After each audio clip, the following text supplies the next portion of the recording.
What's up, guys? It's your boy Max back at it with a great another what if. And this what if is what if Deku was a street racer, part 7. Let's get it. So basically, since Zeus bonded with Deku um and basically Hades bonded with Tanjiro, Achilles bonded with I would say Achilles bonded with Ranga, Cerberus bonded with May. Who else? And I'm gonna give me one too, but like it'll be so much stronger. And and, and if I left out some names, please put it down in the comments and I can redo this part. So basically they all bond to like the symbiotes bond to their host. And Deku, so basically Deku is, feeling it. He's like, cool, cool, cool. I like it. Me like it. So Deku, right now, they're basically training inside the plane. Since I want to say that Deku is training inside the plane with everybody else, and basically since Deku has a metal tech and like a metal and tech and lightning quirk, it's basically somewhat like Zeus. Zeus has the power to basically make lightning and use lightning creation and is able to manipulate metal and tech. So basically, it's sort of a win-win for Deku. And same thing goes for everybody else. So time skip.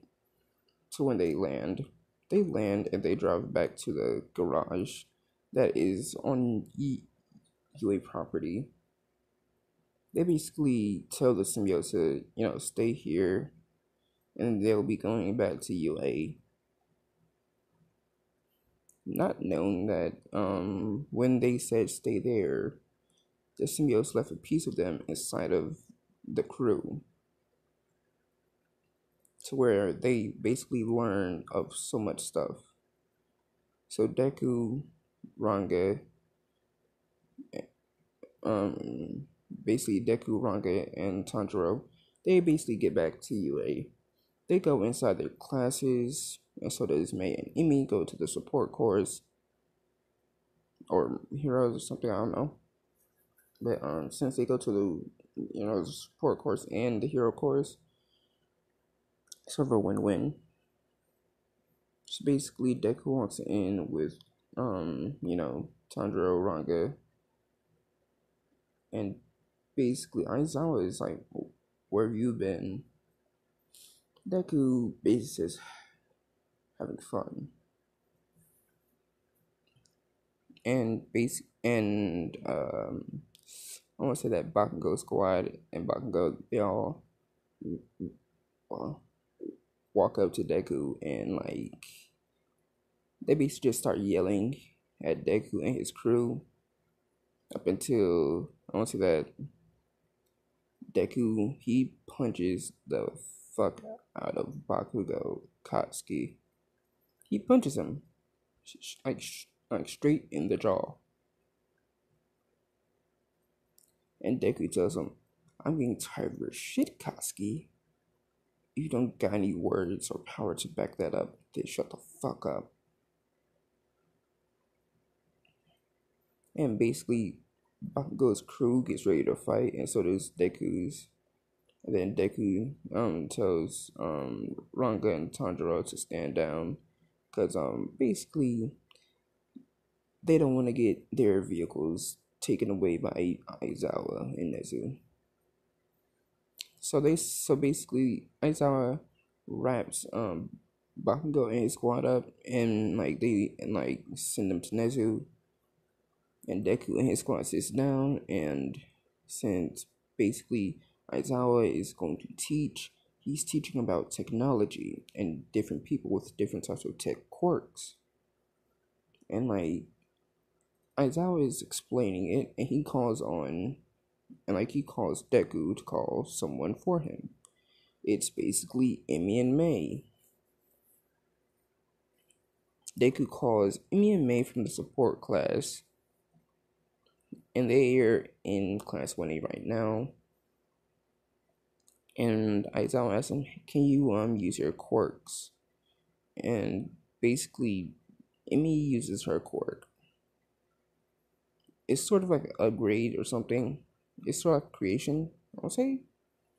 And then May, May.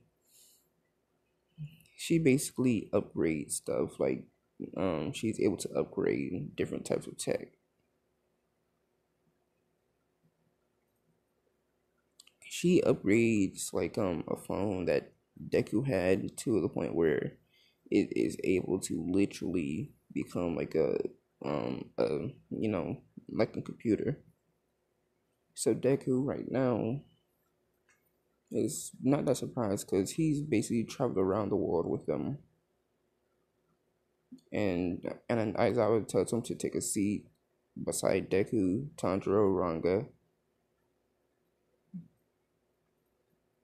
and they all sit together, and it feels awkward because the only place they meet up outside of school is at the um garage. That's all I want to say. They meet up there all the time. So Deku, so basically Deku and his team are basically just sitting there, and Aizawa is teaching up until he says we gonna be going somewhere for you to train and stuff. And Deku and his crew are wondering like, what is he talking about? What is he literally talking about? Because like Deku and his crew are not like they don't know what he's talking about. And then on my bus then saying we will be going to a forest for all you to train. And basically they say yeah, like they're all celebrating that All Might is going to be teaching them. And basically Aizawa, he basically says all right, the alarm will be coming on up under his breath, and he leaves with All Might, and the alarm goes on, and basically everybody is freaking out except for the Deku squad. And Deku is, how do you say it? He's sort of okay. He basically tells everybody to go outside, and they all follow Deku's order. Because he said it in like a commanding tone. So, they all go outside, and they see on my I was standing beside a bus. And since they're staying by the bus, Aizawa explains why he sounded the alarm, and like he saw who basically led them all. It was Deku and his squad, basically leading them to the entrance. I mean, yeah, basically leading them to the entrance of the school.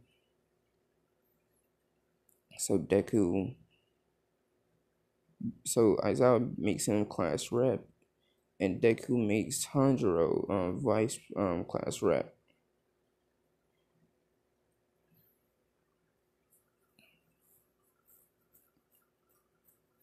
So basically, Deku and his squad are sitting on the bus. They're driving to the area. Up until like I want to say that Froppy asked a question to like Deku and his squad, saying like, "Why haven't we been seeing you around here lately?" And Deku, Mina, like Deku and Deku squad, they all get quiet, and it is awkward. They all say, "We've been visiting our families," and like the whole class buys it. Deku, sorry, Deku. Deku has a strange feeling about this, so basically he tells Emmy and May to call up the vehicles. And instead of doing that, the vehicles basically say that the symbiotes, they basically, use the cloaking tech, and let's say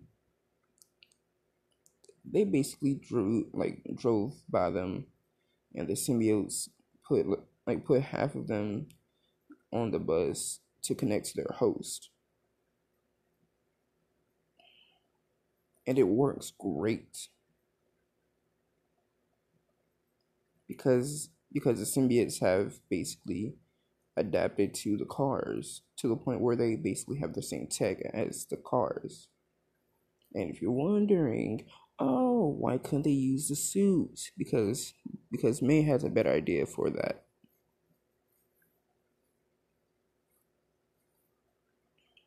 So Deku so Deku and his team feel a certain little connection, and the voices of um Hades, Zeus, Achilles, and Apollo, and I'm gonna give another one.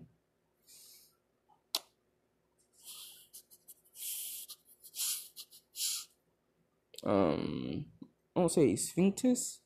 I don't know if that's a Norse god or not, but like I'm naming that one. So Sphinx. So they all sit there, and everybody's talking, and basically Smite points out something about them all. Why do they have those green markings on their bodies? And basically the symbiotes, they hide the markings when somebody said that, and like they all look down at their arms and say like, what markings? And they're all wondering like, what happened to the markings they have? And since the markings are gone, they never got in trouble. So Deku and his squad, they get to the meeting area, and as I said, oh, what's gonna leave? Deku tells his squad to run, cause they made an excuse saying we have to pee like really badly, and May and Amy ran out too. So as the bus will, so basically as the bus, I want to say a person, a ragdoll basically used her quirk to cause a landslide. And guess who it is? The Wild Wild Pussycats. Since it was a Wild Wild Pussycats, it turned great, I think. And I was wondering, like, why are you guys down there with all of them? And Deku says, I had a good feeling that something like this was going to happen.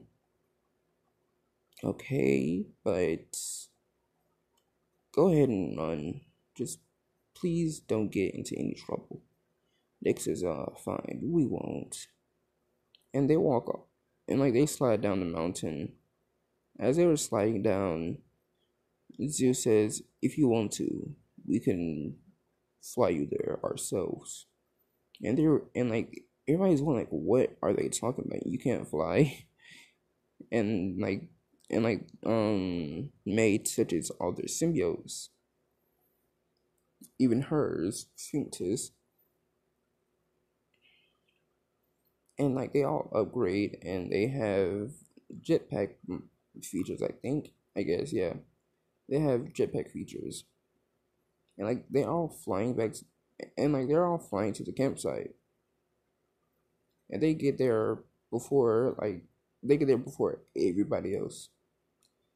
And I want to say that who's the guy who has like who's in the Wild Wild Pussycats? Him, yeah, him. He was there waiting for them, and like he said, if you're the first one here, you had to cook breakfast and dinner. It's like they all had ideas since May was the cook of the squad. They all took a few pointers in cooking classes.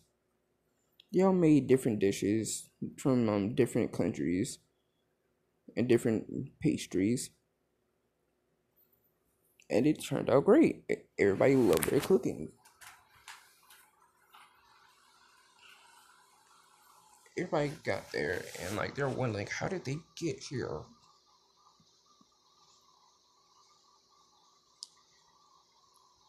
And and basically, since like they said that part, okay, since they said that part, Deku and his squad bring out the food, and everybody eat. And everybody wants seconds after seconds after seconds and thirds and fourths and fifths. They all eat up the food, and like the teachers love it too. So now it's training time.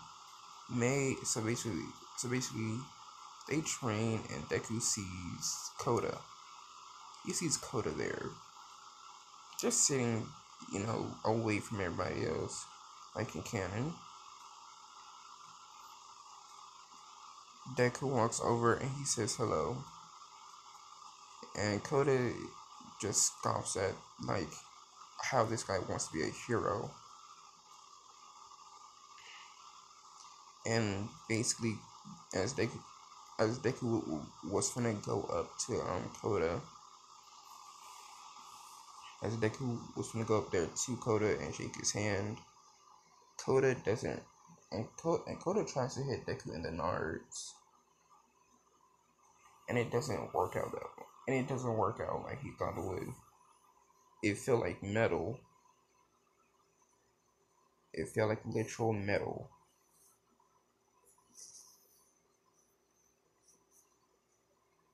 Metal is, strong, but Koda hit his hand on his junk.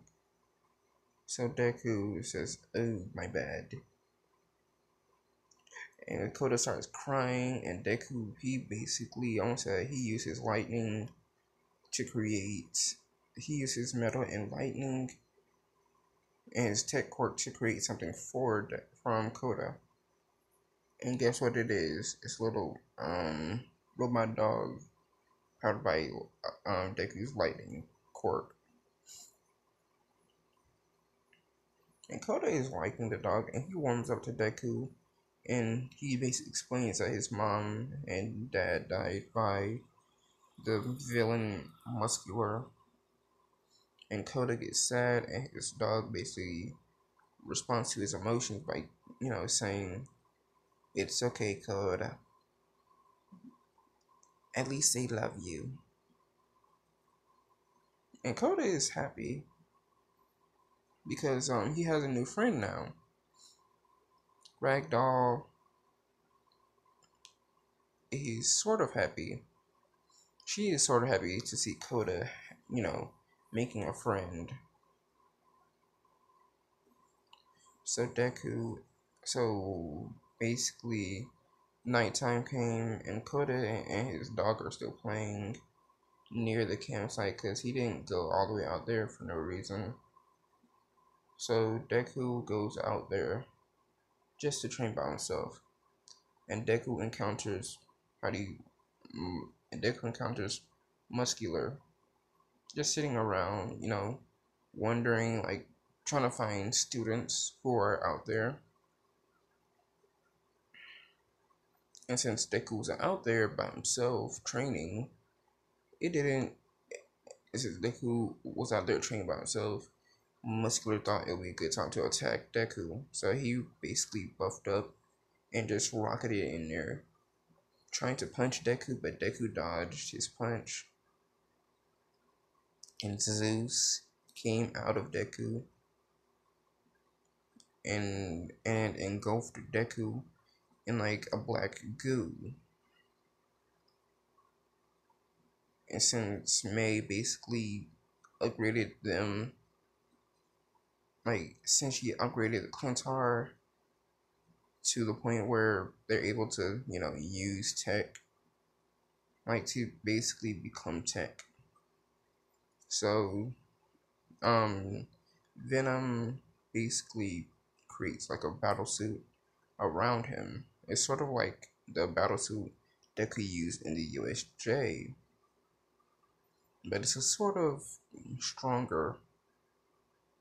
Deku goes and Deku goes and Rocket's in there knocking the frag out of Muscular. Muscular is cursing, "What the frag? Frag, frag, frag, frag." And if you're wondering why I'm saying frag, it's basically I don't want to get demonetized, so I'm using it as a F word now because it's from Lobo, the main man. So basically, Deku was he was wailing on um Muscular, and Muscular went all out. And since Deku didn't get one for all, he's sort of getting a hard time as Deku and Muscular are fighting back to hmm, Tanjiro. Tanjiro is by Froppy and Oraka, and since he's basically walking with them, and Toga comes in and she sees Tanjiro and Ranga, I mean basically Tanjiro, she gets the weird feeling that like she's gonna love him and try some shit. So she lunges at Tanjiro, and Tanjiro grabs her and puts her on the ground, and Toga has a weird thing for that, and she moans and she backs her butt up against Tanjiro, and Tanjiro's like, "No, wait, hold on now, easy down now." And Deku Tanjiro is sort of okay with this because like he's been looking at things. So now Tanjiro and Toga are fighting.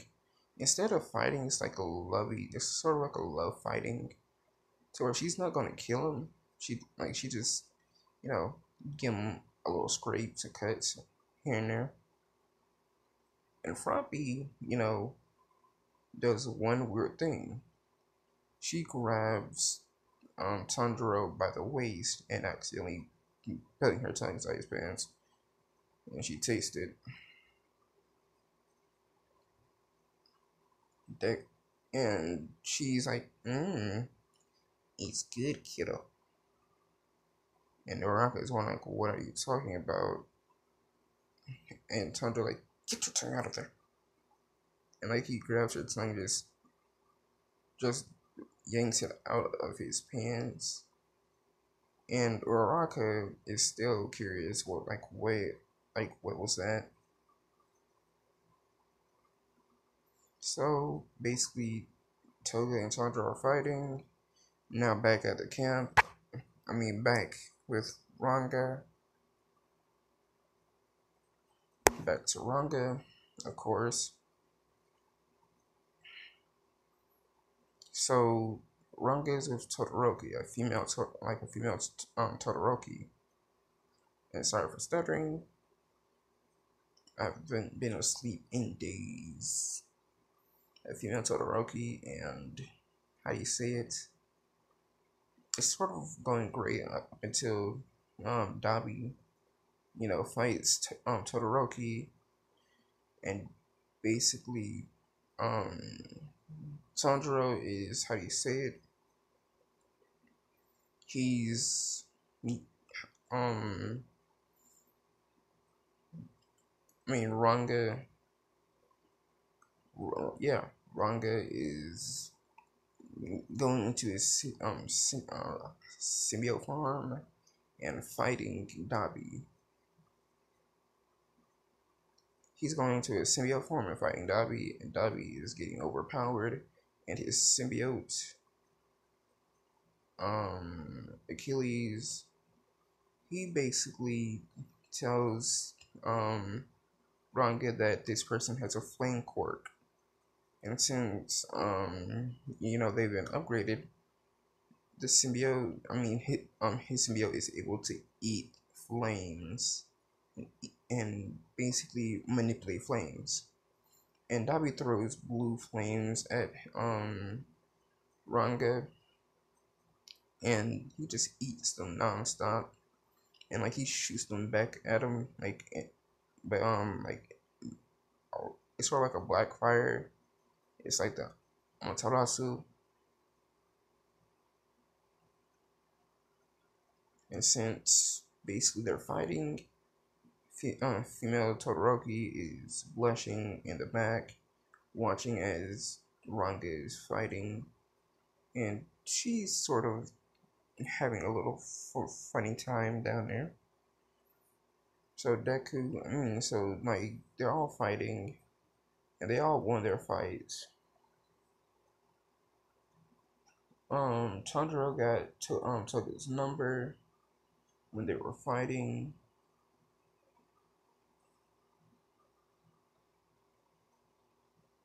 Yeah, when they were fighting, so he got her number, and Ranga and female Todoroki, they made out in the forest, and Deku, he was okay. So that ends like the like that part of the what if.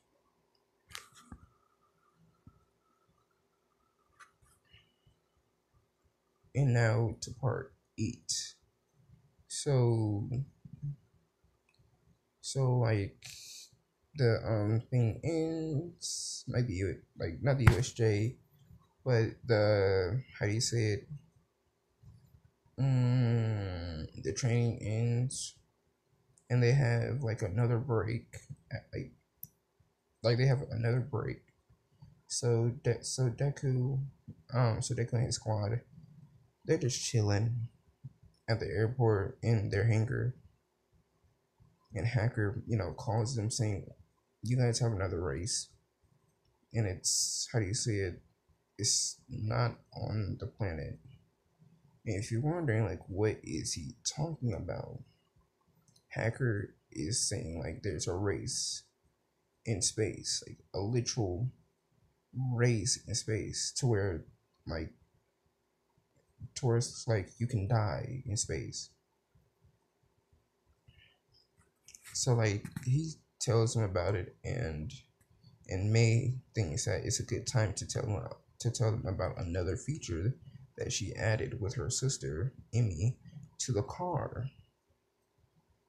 Emmy presses a button, and like the cars, they float, like they're hovering off the ground,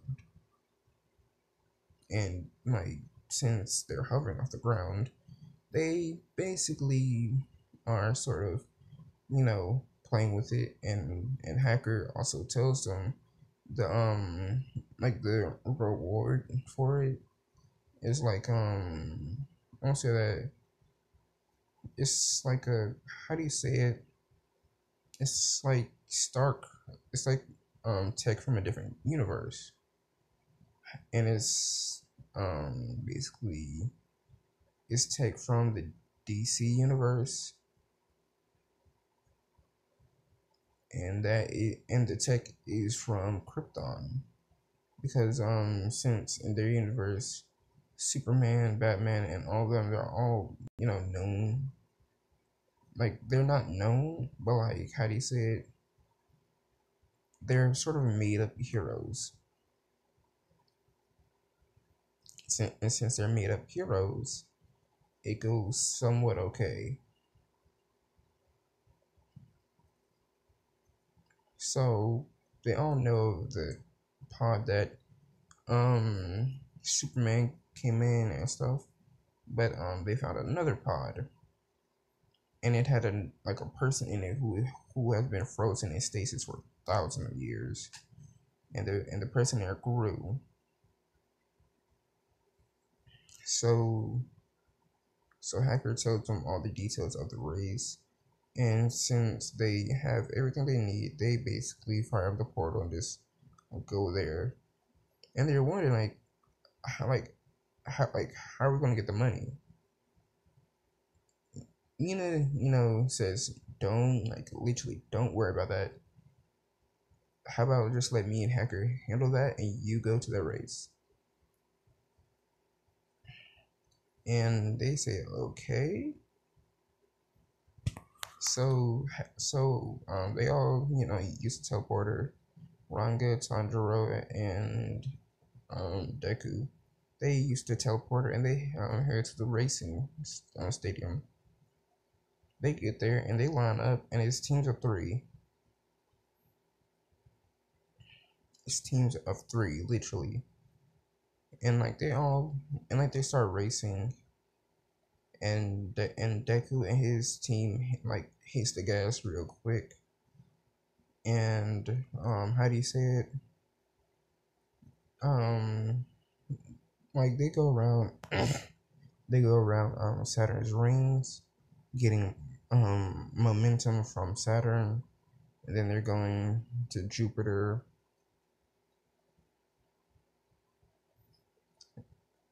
They're going to Jupiter, and they're going from the terrain to the sky, and back to the terrain to the sky, and they're doing it to all the other planets except for Earth, because the heroes are there, and they don't want to get caught. So they bypass Earth, and they're on their last planet, and it's at the very edge of the galaxy. It's a planet. It's sort of like a shaped cube planet, and since it's like a cube, it has a different, how do you say it, gravity. Some people die around some people die going around the cube thing. Some people die, and Tanjiro and Ranga and Deku, they just drift drift drift drift around that thing like they and they just hit the gas and they're rocketing back, and the engine says low energy must charge, and then Deku, he basically charges his car with his quirk, and since Tanjiro and Ranga cars are running out of power, and Deku tells them to hit his car, and they're all rocketing in there in first place. They win, and then they're wondering how are we gonna take the pod back. So they grab the pod, they put the pod to Deku's car, and he guns it and he pulls it back in. He pulls it back inside the garage. May and Amy, I mean not May, but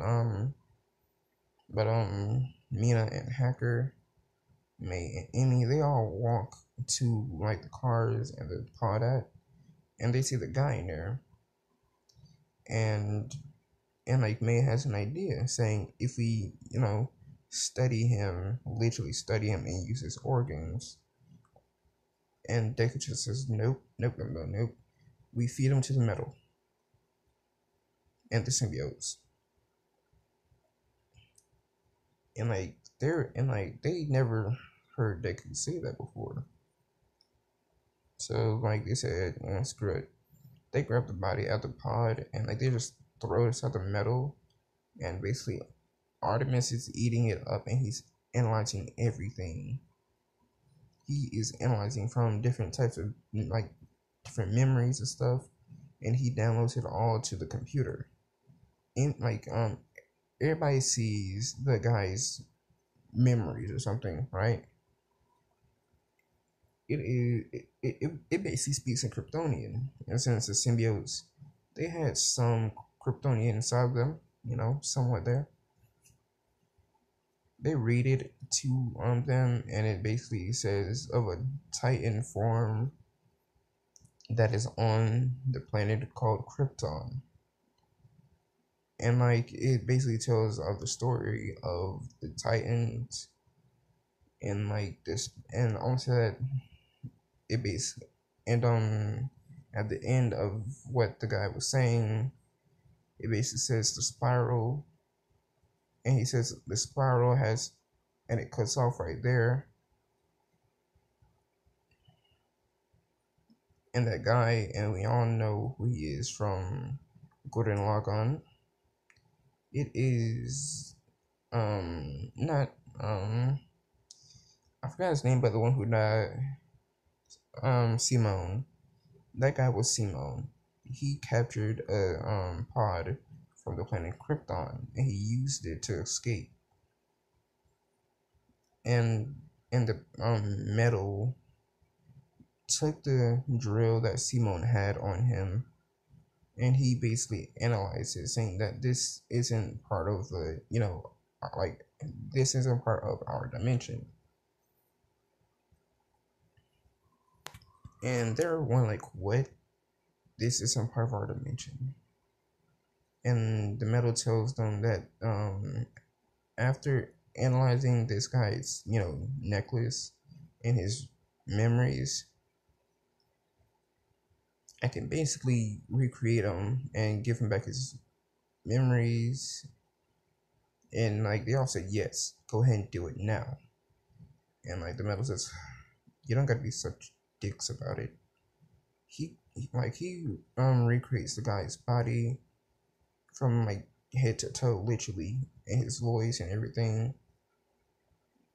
And like Artemis puts the memories all back into the guy, and the guys are like wondering like, where am I?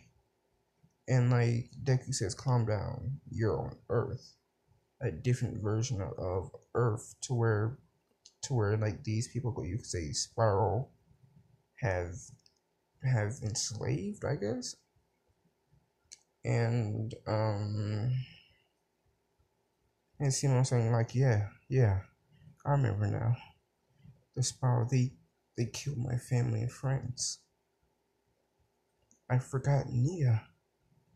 Oh God, I don't know what to do. My crew is gone, and everything. And Deku and his crew are like one, like, oh my God, this dude is scared. So Deku steps up, saying, if you want to, you can live here with us. No, I need to get back to my crew. They must be still alive. They must be still wondering, like, where am I? And basically, Deku says they're dead. After hearing what the Spiral did to your family and friends, I don't believe that they're alive. They're dead. And Deku like says it straight up to his face. And at this point, Simone is like one like, how did you bring me back? I thought I was dead. You are dead, but look, our computer here brought you back and basically made your body out of a living metal. Oh, okay, I guess. So, I don't need to eat or drink anything. Yeah, if you want to, you can basically ask him if you want your taste buds back. Oh, cool. I like, can I do this one last thing? Sure. He walks up to Deku and puts like the cordial into Deku's hand, and he tells Artemis to transfer his memories onto the screen, and it basically plays like a video of everything from like when he were like from like when he was a little kid, and basically breaking out his big bro who died, to the point where, like, to the point to now, they see all these different things, the Daiguren, and like they see his crew, and as that was going on, May asked Artemis to analyze where the craft came from, and basically Artemis points out to a different part of the galaxy. So May took that idea. So May, basically, I want to say that she used like one of the cars and teleported that by that cube planet. That cube planet, how do you say it? It had like radiation of teleportation and like spiral energy that is new to her. From like after analyzing Simone's necklace, she basically downloaded and updated the servers onto detect spiral energy. And like the only spiral and like there are two. It was Simone's core drill and Simone. And there was another one, a third one. It was like I said, it was the portal that he came through. She basically told the machine to move that cute planet right there. And since that the living metal is how do you say it? The living metal, it basically makes like antibodies and beings who like stay on the planet, who basically serve up under Emmy and May. And since like she told them to she told the car to go to that planet, the cute planet, and stay there, and analyze the and to analyze the area. A few minutes came back, and Emmy yells to everybody saying that I think we found where he came from. Do you know that little planet that you went around? And like they say, yeah, that planet, it has spiral energy. It's basically a living spiral itself. And guess what else? Since that planet, it basically opened up a portal to his dimension, finding the closest spiral energy like a billion, like trillions of trillions miles, like literally light years. And since he was the only one who had spiral energy that basically rivaled that planet, it basically pulled him to there. So basically all of them are like oh my god, this is cool, this is super cool. And sorry for stuttering through all the videos. I have a lot of things I haven't did before. And now Simone is, thinking, can I tell them about Gurren Lagann and the Daiguren and the Spiral Nemesis and Team Daiguren? And he thinks, after staring at Deku's team and him, he said, yeah, sure. And they hear a loud boom coming from outside of the multiverse, like the eons of space and time. They hear a loud crash, and guess who it is? It's Team Daiguren. They're still fighting the anti-spirals. They're still fighting them. And and like Simone, he senses them right there. He sees them perfectly due to the spiral energy he has. And like Simone, he tells them, please help my team. They're gonna lose against that guy. And I don't want to lose them. Not again. And Deku and his team are like trying to figure out how to get up there and to build like a gun and to build like the Daiguren. And this is where I'm gonna leave it off. It's your boy Matt Max, leaving you with another banger. See ya.